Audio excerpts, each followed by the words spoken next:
Are you The night enjoying my the ex's gala? mother leaned close enough for me to feel the Gala? warmth of her breath and whispered, Immensely. "Take me somewhere Now private." that I've found you. I almost said no. Not because I wasn't curious, not because I didn't still feel the echo of everything her family once meant to me, but because I knew that whatever she was about to say would change something I had just barely managed to rebuild inside myself. It had been 8 months since Lena and I ended things. 8 months since I walked out of the house that used to smell like cinnamon candles and Sunday dinners. 8 months since I promised myself I wouldn't get pulled back into their world again. Yet there I was, standing in the middle of Lena's engagement party, invited out of politeness or guilt. I still wasn't sure which, holding a glass of untouched champagne while fairy lights flickered across a backyard I once helped decorate for birthdays and anniversaries. Her mother, Marissa, had always been kind to me, kinder than Lena sometimes. She used to call me the steady one, the man who would go far if he just believed in himself. After the breakup, she sent one text, "I hope you're okay." I never replied. Seeing her that night stirred something complicated.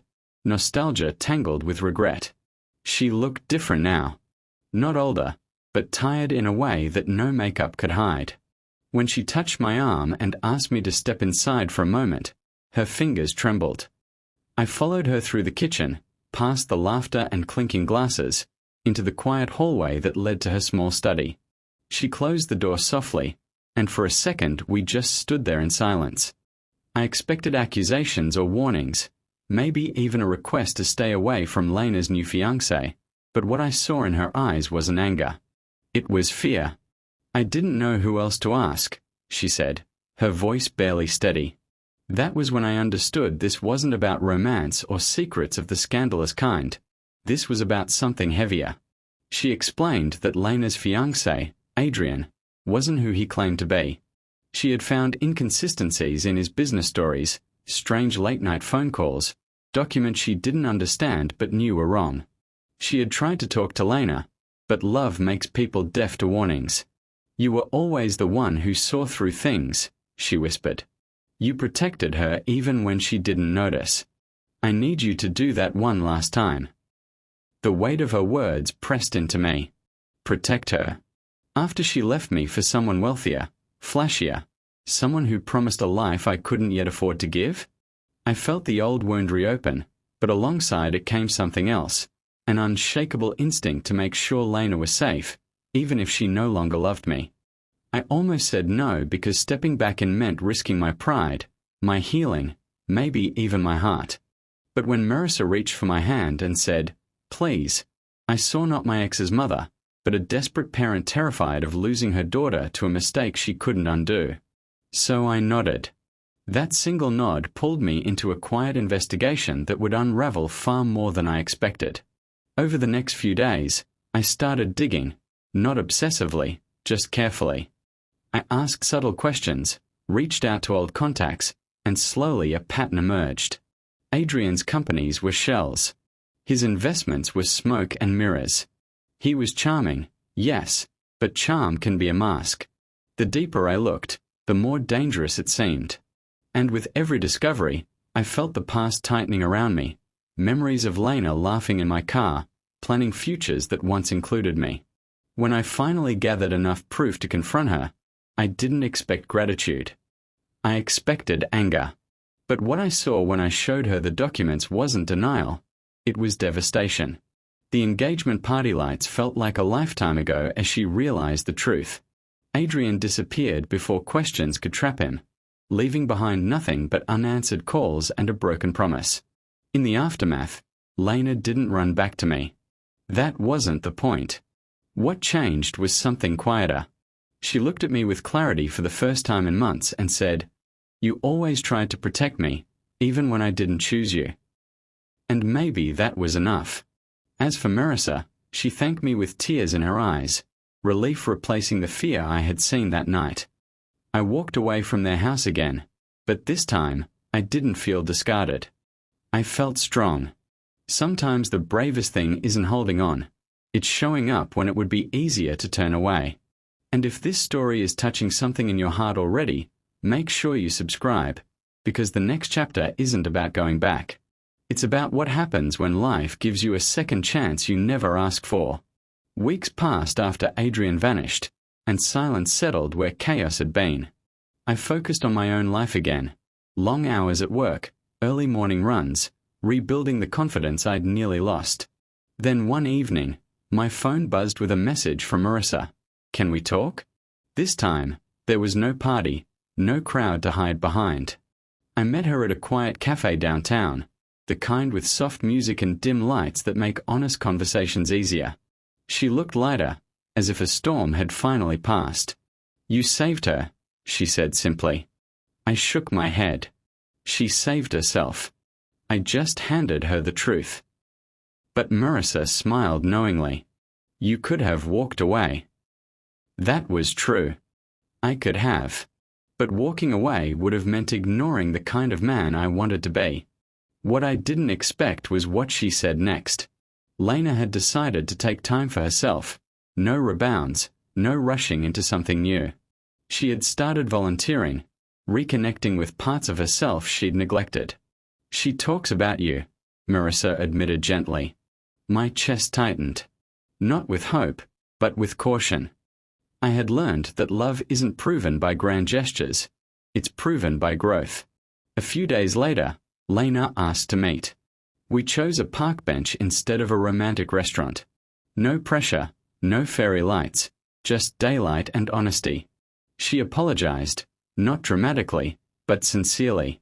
She told me she had confused stability with stagnation, mistaking my steady love for lack of ambition. "I thought I needed more," she said. "I didn't realize I already had something real." Hearing that didn't erase the past, but it softened it. We talked for hours, not about getting back together, but about who we had become. I realized I wasn't the same man who once begged her to stay. I had boundaries now, self-respect carved from heartbreak. When she asked if we could start over slowly, I didn't answer immediately. I thought about the whisper in the hallway weeks ago, about how close I had come to saying no and missing the chance to do the right thing. Life rarely gives dramatic second chances. It gives quiet ones.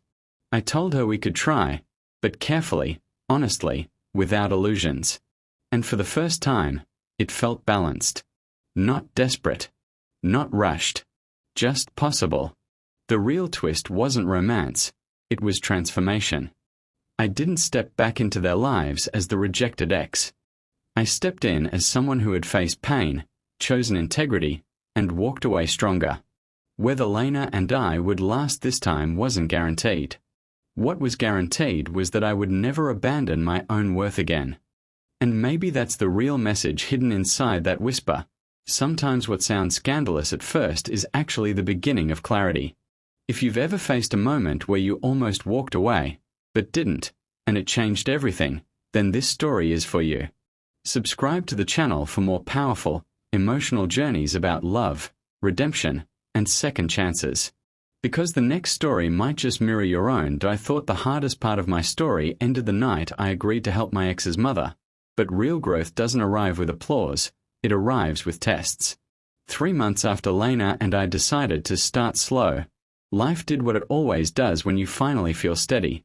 It pushed harder. We weren't officially back together. No labels. No dramatic social media announcements.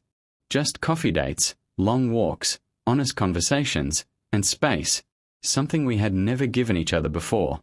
It felt mature, safe, different. But healing old love is like renovating an old house. Sometimes you don't see the cracks until you peel back the paint. It started with a phone call. Lena called me one evening, her voice tight. Adrian had resurfaced. Not in person, but through legal threats. Apparently, he had used her name on certain financial documents without her full understanding. The mess he left behind wasn't just emotional. It was legal. My first instinct was anger, the kind that burns hot and reckless. But anger wouldn't fix this. I had promised myself something after everything that happened. I would never react out of wounded pride again. I would act out of strength.